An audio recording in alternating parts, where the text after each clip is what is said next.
Halo, apa kabar teman Lika Ceritaku? Saya Carla Tahir akan bercerita tentang lika-liku sosok seorang selebriti. Ceritaku cerita inspiratif tanpa gosip. Emang aku tidak ingin berubah-berubah, jadi ya itu tergantung pendapat orang. Makanya aku juga pengen mencari suatu ilmu yang baru yang kira-kira juga bermanfaat buat aku dan aku juga senang gitu. Jadi yaitu ekonomi.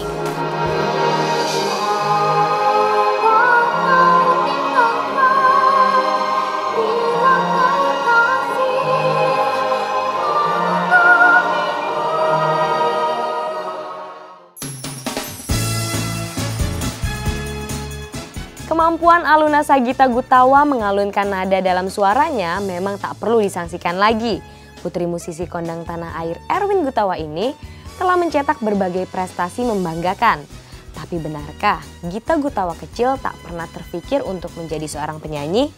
Mungkinkah ada cita-cita lain yang ia impikan sebelum dikenal sebagai penyanyi? Berikut liputannya.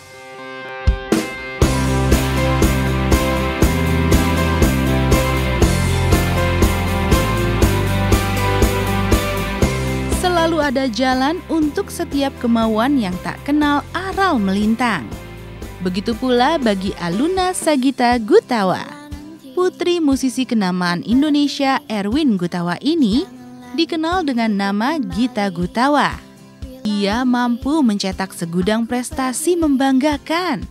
Namun siapa sangka, jejak Gita Gutawa kecil adalah anak-anak polos yang menggantungkan cita-cita sebagai seorang arsitek, bukannya menjadi penyanyi.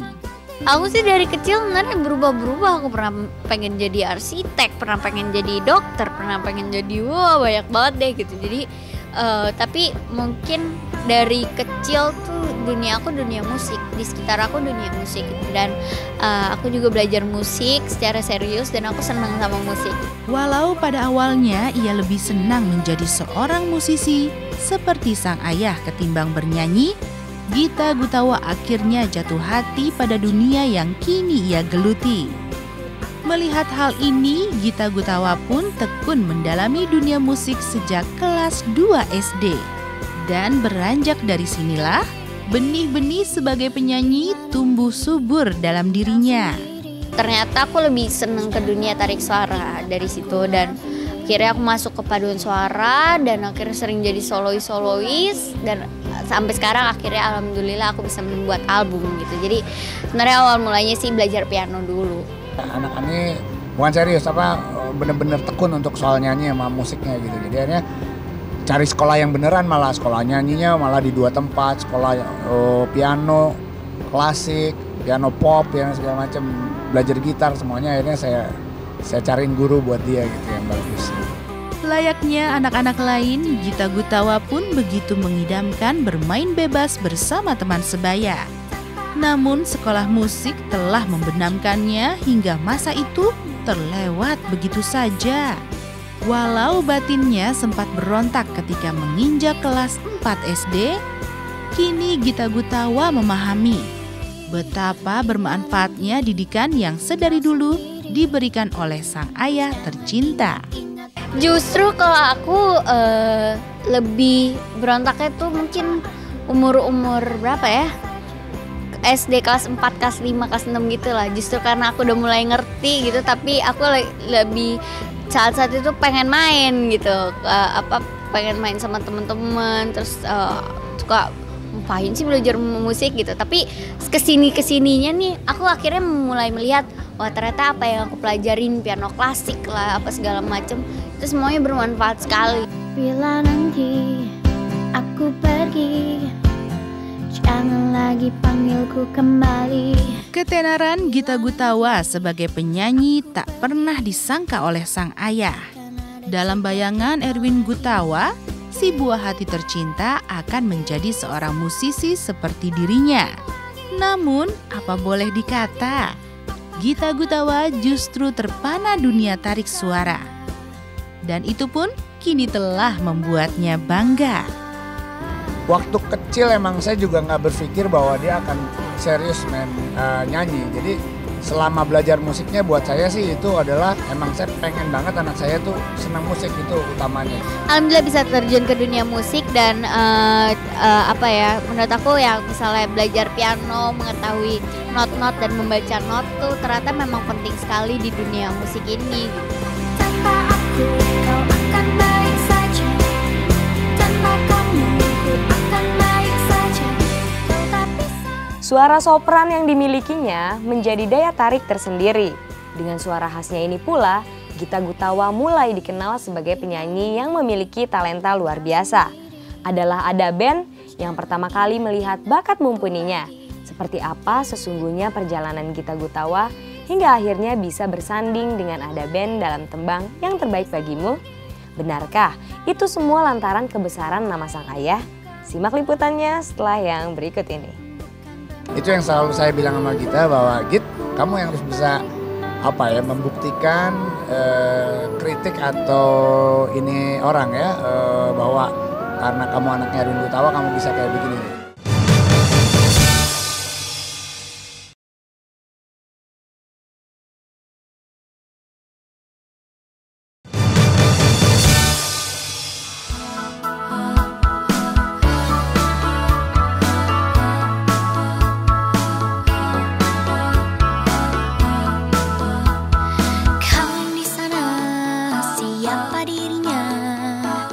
Memiliki karakter suara sopran serta mampu membawakan lagu bergenre pop klasik dengan high pitch, Gita Gutawa mampu membuat Ada Band terpesona olehnya.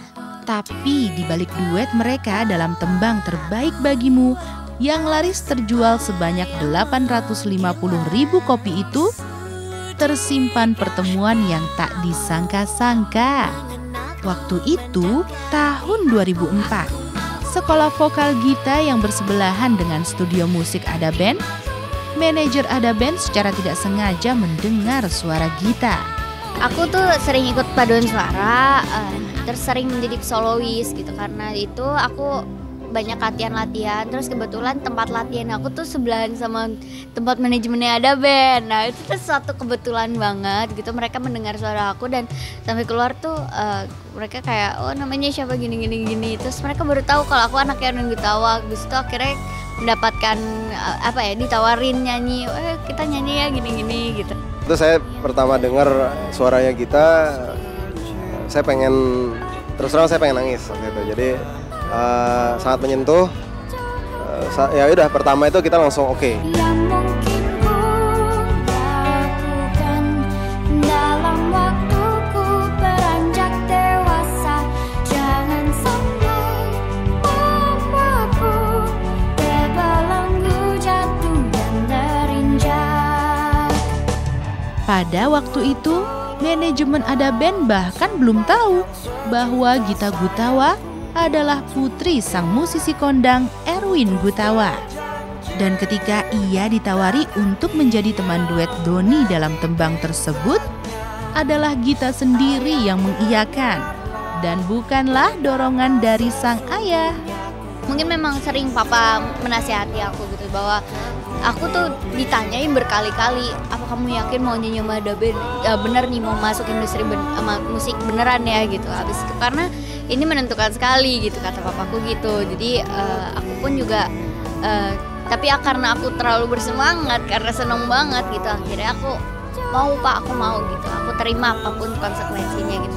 Juga itu faktor kebetulan yang bukan gara-gara saya yang nyodorin anak gue suruh nyanyi dong di mana-mana, enggak gitu. Jadi nah emang jalan terbuka untuk rekaman tuh gara-gara emang duet dengan Ada Band yang lagu Terbaik Bagimu itu, dan kebetulan lagunya emang bagus dan diterima oleh masyarakat, jadi masyarakat jadi tahu kita.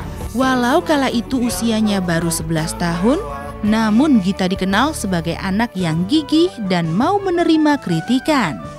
Setidaknya inilah yang diungkapkan oleh vokalis Ada Band, Doni. Dengan sikap Gita yang di luar batas usianya, membuat kerjasama mereka terjalin apik dan berjalan begitu cepat. Gita orangnya dia walaupun masih kecil tapi mau gitu ya, terima kritikan lah ataupun belajar gitu, jadinya dan orangnya juga yang gak gampang marah. Jadi kadang kan mungkin kita bedanya lumayan jauh ya, tapi dia bisa menyesuaikan sih dengan anak-anak Ada Band sih. terutama sama saya juga waktu di itu dia bisa dengan cepat. Ketika namanya mulai dikenal, tak jarang cibiran itu datang. Banyak anggapan kesuksesannya adalah buntut dari kebesaran nama sang ayah. Sadar akan pandangan ini, Erwin pun kerap memperingati Gita bahwa untuk menjadi besar harus berpijak di kaki sendiri. Bahkan jauh sebelum rekaman dengan Ada Band, Gita telah jatuh hati pada dunia bernyanyi. Kalau dibilang kita bisa bikin album gara-gara saya juga enggak gitu. Karena apa? Kita pertama kali nyanyi, banyak nyanyi dengan orkestra, bahkan bukan orkestra saya gitu. Dia nyanyi dengan Nusantara Symphony Orchestra di depan di satu venue atau di acara-acara penting seperti di istana, di pembukaan dihadiri oleh presiden atau segala. Dia udah nyanyi sebelum dia rekaman. Itu yang selalu saya bilang sama Gita bahwa Git, kamu yang harus bisa membuktikan kritik atau ini orang ya bahwa karena kamu anaknya Erwin Gutawa kamu bisa kayak begini. Tuhan tolonglah sampaikan sejuta sayangku untuknya. Ku terus berjanji takkan hianati pintanya. Ayah dengarlah betapa sesungguhnya. Debut penyanyi kelahiran Jakarta 11 Agustus 1993 ini bersama Ada Band membuka cerita baru dalam perjalanan karirnya di industri musik tanah air. Ia mulai mendapat banyak tawaran hingga akhirnya bisa mencetak album yang laris di pasaran. Tidak hanya itu, wajah Gita pun mulai tampil di layar kaca. Ia menjelma bagai aktris profesional. Apa sesungguhnya yang membuat Gita Gutawa terjun ke dunia akting? Simak ceritanya setelah yang berikut ini. Emang aku tidak ingin berubah-berubah, jadi ya itu tergantung pendapat orang.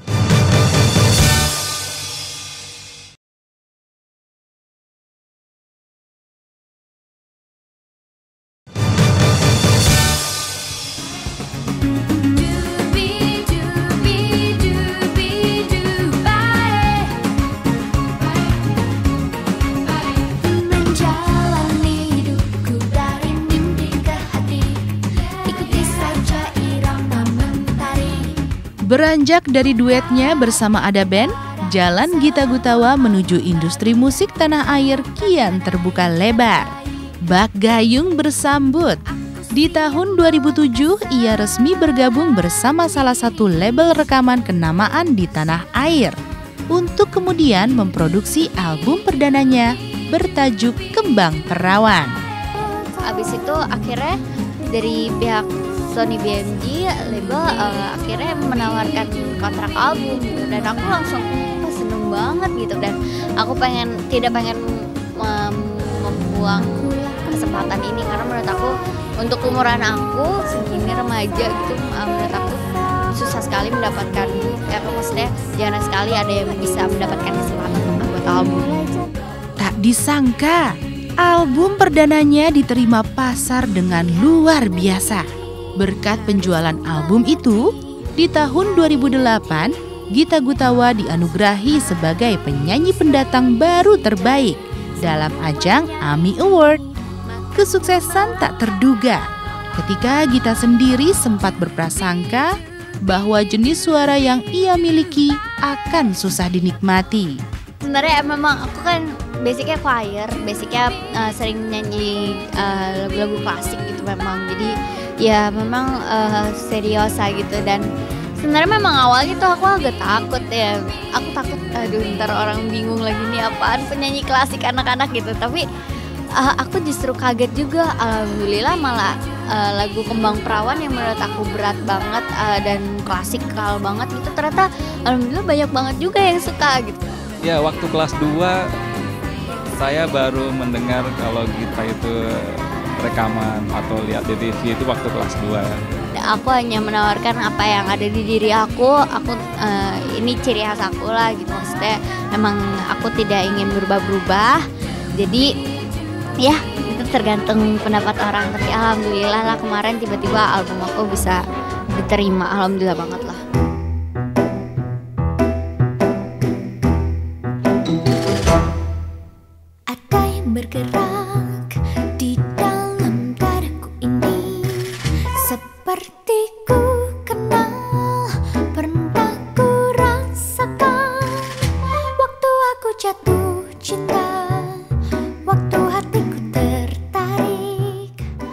tahun yang sama, Gita Gutawa mulai menjejal dunia akting. Dari sini pula, di penghujung tahun 2009, Gita Gutawa mendapat peran tidak hanya di layar kaca, tapi ia juga berperan untuk film layar lebar. Namun gadis satu ini tak mau terlalu concern terhadap dunia akting dan lebih mementingkan karirnya di industri musik dan tentunya dunia pendidikan. Kemarin aku udah satu sinetron, satu judul, dan mau ada sinetron lagi. Cuman film ada tawaran, tapi kan karena aku sekarang basicnya lagi nyanyi dulu, lagi promosi, karena film kan pasti lama gitu. Jadi mungkin konsentrasi nyanyi dulu, tapi nggak menutup kemungkinan. Sebenarnya dia tuh orangnya pintar ya. Jadi dia udah nunjukin tingkatan dia tuh sangat belajarnya tuh cepet banget dan cepet nangkepnya, dan itu keren. Dinding hatiku berlagu, harmoni cinta menyentuh, pipiku pun merona jatuh cinta. Di usianya yang sangat muda, Gita Gutawa telah mengukir prestasi membanggakan. Namun semua itu tidak membuatnya lupa diri. Menyelesaikan pendidikan adalah nomor satu baginya. Lalu, mengapa Gita Gutawa menempuh jalur pendidikan sebagai mahasiswa ekonomi di universitas kenamaan di Inggris dan bukan memperdalam ilmu bernyanyi dan bermusik yang telah membesarkan namanya? Simak ceritanya setelah yang berikut ini. Makanya aku juga pengen mencari suatu ilmu yang baru yang kira-kira juga bermanfaat buat aku dan aku juga senang gitu. Jadi yaitu ekonomi gitu.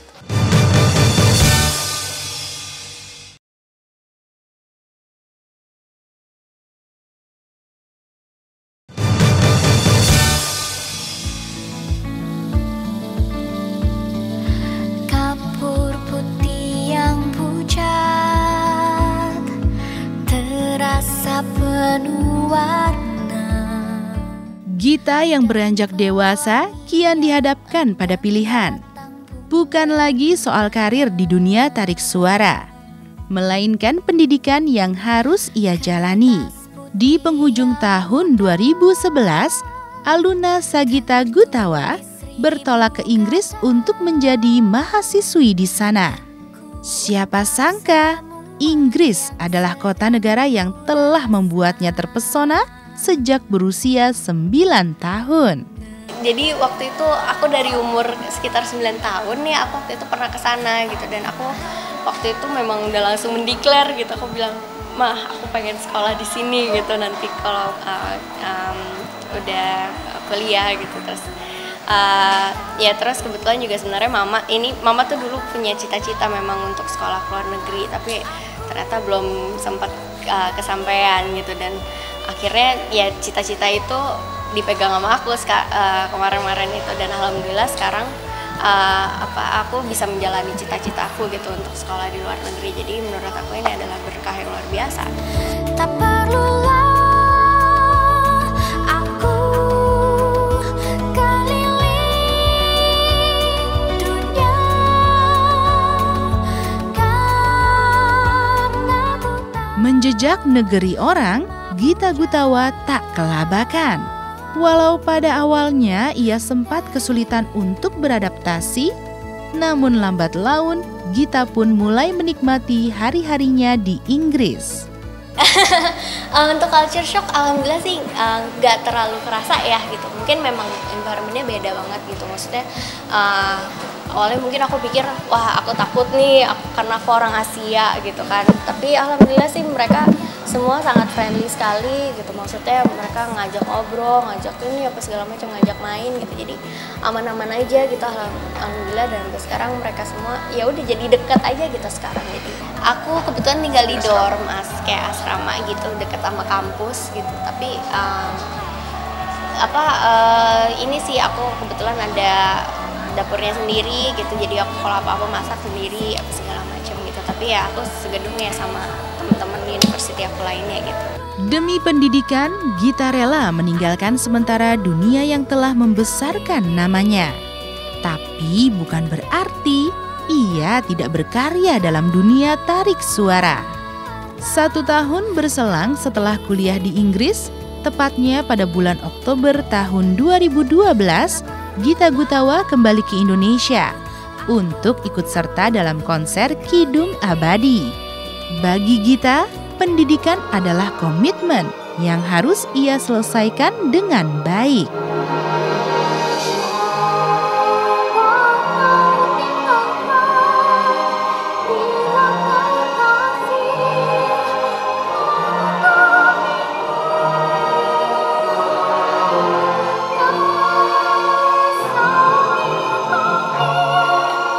Karena ini ya memang cita-cita aja sih gitu, memang mimpi dan cita-cita gitu, dan aku ngerasa aku juga beruntung banget bisa mendapatkan kesempatannya juga gitu. Jadi makanya aku pengen memanfaatkannya dengan baik gitu, dan ini juga pengen komit aja gitu untuk sekolah ke luar negeri, menyelesaikannya, dan nanti ya insya Allah bisa bermanfaat banget buat aku ke depannya. Kukira benar, kau kira salah. Kita berbeda, kita tak sama. Jauh-jauh menempuh pendidikan di Inggris, Gita bukannya memperdalam ilmu musik, melainkan lebur menjadi mahasiswi Fakultas Ekonomi. Baginya, musik adalah hobi yang telah menjiwa dan tak akan mati selama ia masih bernyawa. Sementara ekonomi adalah masa depan, ketika ia tak lagi menjadi seorang penyanyi. Kenapa nggak musik? Karena memang aku selalu menganggap musik sebagai hobi gitu. Kayak sekarang aja juga, musik kemarin-kemarin tuh aku selalu bilang bahwa prioritas utama aku tetap pendidikan formal gitu, sekolah gitu. Musik tuh selalu jadi hobi aja gitu. Maksudnya aku juga tidak melihat musikku sebagai karir aku gitu. Aku cuma melihat sebagai hobi yang ada jalannya gitu. Jadi ya makanya aku juga pengen mencari suatu ilmu yang baru yang kira-kira juga bermanfaat buat aku dan aku juga senang gitu. Jadi yaitu ekonomi gitu. Petir membangunkanku dari mimpi burukku. Oh ya nggak apa-apa, berarti Gita Gutawa juga memikirkan masa depannya daripada hobi dia menyanyi. Untuk kehidupan pribadinya dia orangnya nggak neko-neko, nggak banyak, terus juga baik banget. Jadi menurut saya dia sosok wanita idaman lah untuk para laki-laki. Saya rasa sih bisa, soalnya dari dulu sampai sekarang dia karirnya menanjak. Tidak ada kesabaran yang sia-sia karena Sang Maha Kuasa tahu apa yang terbaik bagi setiap umatnya. Semoga cerita dari kehidupan selebriti tadi membawa inspirasi bagi kehidupan Anda. Sampai berjumpa di ceritaku berikutnya. Dadah!